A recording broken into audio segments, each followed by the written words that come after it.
Sarah told me those babies aren't hers. Now James spoke up. You are unbelievable. How could you cheat on me? I can't stand you anymore. I want a divorce. I'm not paying for child support. With that, he shoved the divorce papers in front of me. I was so angry and disgusted. I never imagined he would do something so foolish. Fine, let's get a divorce. I took the papers and filled out my part. Here you go. My name is Anna. I'm 32 years old and a stay-at-home wife. I met my husband James through a blind date. He was close to my age and I liked how he looked. I was attracted to him right away and he seemed to like me too. We started dating and after a year we got married. We were so happy as newlyweds. But that happiness didn't last long. There was one person who ruined our newly life, my mother-in-law. She came over to our house a lot during the day, and she would treat me badly. Anna, carry my bag. My mother-in-law would show up at our house without calling first and ask me to carry her luggage into the living room. She'd say, "This is my special bag, be careful with it." "Okay, Linda." And when I put her bag down gently on the sofa, she'd say, "You should at least offer me some tea," and call me a thoughtless wife. Why was she so rude when she came over uninvited? James is kind, but my mother-in-law is so mean. It was disappointing to see how different they were. My mother-in-law started coming over every day. It was really bothering me, so I decided to talk to James. "Hey, your mom has been coming over every day lately. Can you ask her to come less often?" James looked surprised. "What? Mom comes over during the day." I couldn't believe James was surprised. I thought he would agree with me, but his response was different. "Why doesn't she stay until I get home?" "You should have asked her to stay until I'm back. You should have been more thoughtful." I was shocked. I never thought he would say something like that. Plus, thoughtful was the exact word my mother-in-law always used. It felt like James was still a mama's boy. "No, it's because your mom is here too much." "It's fine. I'll call my mom. You should treat her well when she's here." James said that and ignored my feelings. After that, my mother-in-law was even worse. She treated me badly, like she could say whatever she wanted to me. "You're so slow, aren't you? You're terrible at housework and cooking. What kind of upbringing did you have?" She came over every day, stayed for dinner with James at night, and then left. It was tough, but I still loved James. I didn't think about divorce. Then my mother-in-law started asking, "Are there any grandkids yet?" We'd only been married a little over a year, but she wanted grandchildren right away. She was really pressuring me. I felt so stressed out. I started feeling down every day, so I asked James for advice. "Hey, your mom keeps asking me if I'm having babies yet. It's really hard for me." But, as I expected, James didn't seem to care. "Well, with how old my mom is, she must want to see her grandchildren. You should try your best to meet her expectations." I knew that, but why did he have to say it like that? "Wait, pregnancy is between you and me, right? I can't get pregnant by myself. Lately, my husband hasn't been helping at all. When I try to ask him out, he says he's too tired. He refuses to sleep with me because his mom is over, and he talks with her late into the night. I don't understand why he's blaming me for this. He doesn't care about me anymore and just says whatever he wants. You're just a lazy housewife, always complaining. You should be more grateful." It was James who wanted me to be a housewife. He told me he wanted me to stay home after we got married. So how could he say that? I started losing trust in James. The more we were married, the more I saw the bad side of him. The kindness he had shown when we were dating was completely gone. Now, he and my mother-in-law insult me every time we eat together. "You're not just inconsiderate, but useless. You can't have children. You really are useless. James, you should just get rid of her and move on. I'll find another young woman who can give me children." I couldn't believe he would say something like that right in front of me. Little by little, I started thinking about divorce. Then, I suddenly got sick. I went to the hospital, and to my surprise, I found out I was pregnant. I immediately told my mother-in-law and James. My mother-in-law said, "Well, you're finally pregnant. Good for you." She was surprisingly nice, while James' reaction was cold. "I see you're having a baby. Aren't you happy?" "Yes, I'm happy." James didn't seem very excited. He had blamed me for not being able to have a child, so what was going on? I was shocked, but getting the divorce while pregnant didn't seem like a good idea. Even though James was like this, he was still the main provider since I was a full-time housewife. So I decided not to get divorced until after I gave birth. Thankfully, my mother-in-law didn't bully me during my pregnancy. I guess she was trying to avoid causing me stress, which could hurt the baby. That means she had been intentionally rude to me before. But I'm glad she isn't causing trouble while I'm not feeling well. What really bothered me was James' behavior. After I got pregnant, he didn't harass me as much, but he started coming home later and working more on weekends. He was always on his phone, sometimes smiling and typing messages. Could he be cheating?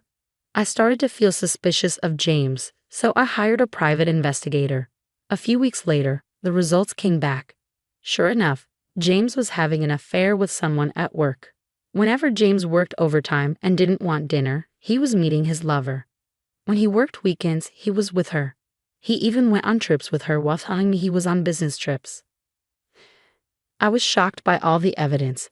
I no longer loved James. After I had the babies, I would divorce him. I had made up my mind. Then I found out I was having twins. I was both surprised and happy. I was so excited that I told James, "Hey, I went to the hospital today and we're having twins. Isn't that amazing? We couldn't have children, but now I'm going to be a mother of 2. But James' reaction was just as cold as ever. "Well, that's nice." "What do you mean nice?" I asked. I couldn't believe he responded like that. I didn't love him anymore, but I wanted him to at least care about our children. I guess that was asking too much. I decided not to talk to him anymore. My mother-in-law was surprised and happy when she heard we were having twins. "Anna, you did it. It's twins, and they're both boys." My mother-in-law had bullied me, but now I felt she was better than James. After that, James and I spent most of our time not speaking to each other. Every meal was silent. I didn't even want him to come home. I was living like this day after day. Then, the day came for me to have the babies.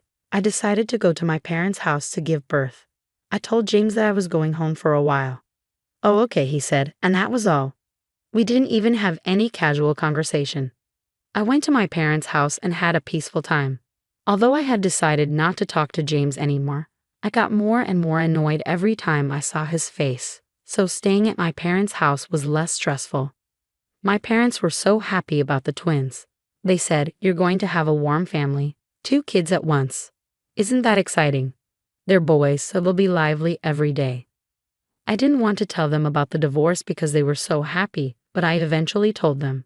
"I'm sorry, but James and I are getting a divorce after the babies are born."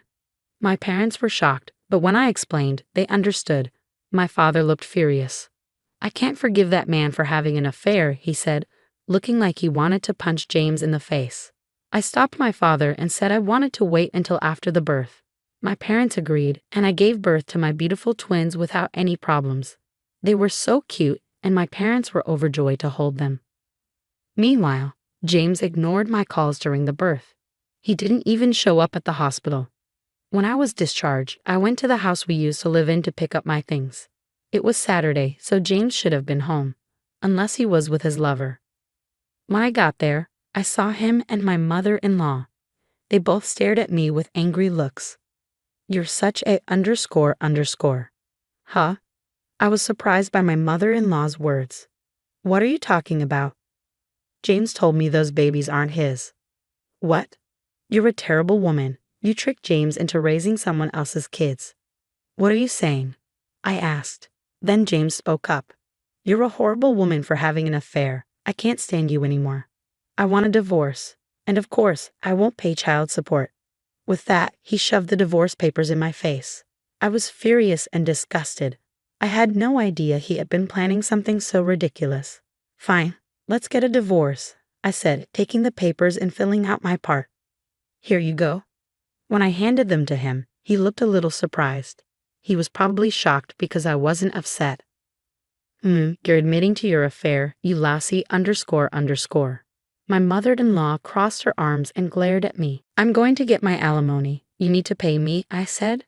James looked confused as the conversation was going more smoothly than he expected. I added, "Oh, I'm the one who's getting the alimony." What are you talking about __?" he asked. "You had an affair. You're paying the alimony, you idiot. You don't even know anything, so please shut up." I silenced my noisy mother-in-law and laid out the proof of James' affair on the table. Seeing this, James turned pale.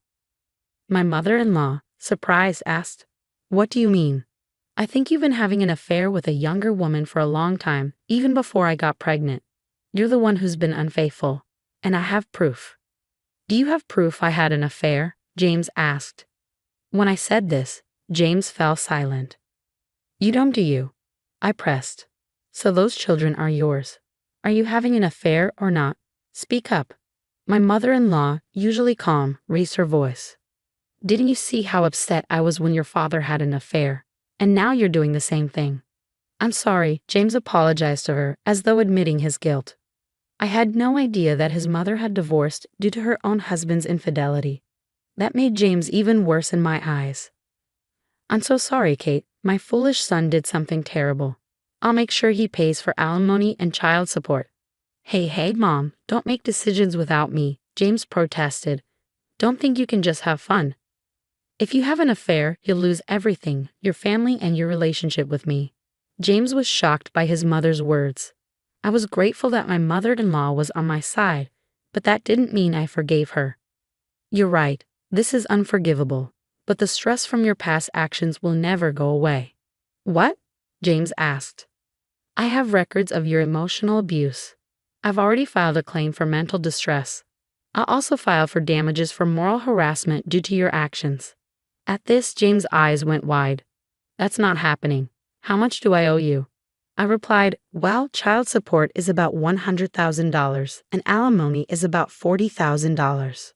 Oh no, if you add that up, it's $140,000. Good luck with that. Let's talk through our lawyers."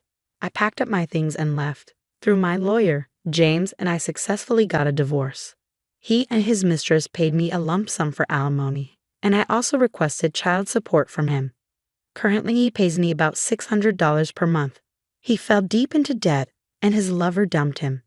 He was also cut off by his mother and now lives a lonely life, struggling to pay off his debts. Meanwhile, I returned to my parents' house. They helped me raise the kids. I found a new job and work hard every day. My twin sons are adorable and bring me so much joy. Just seeing their smiles gives me the energy to keep going. I will continue to work hard for them. Not only did James harass me, but he also had an affair. He's a real scumbag. I learned that his mother suffered from infidelity too, but instead of showing empathy, she bullied me. There's no excuse for that. I don't think I'll ever forgive her.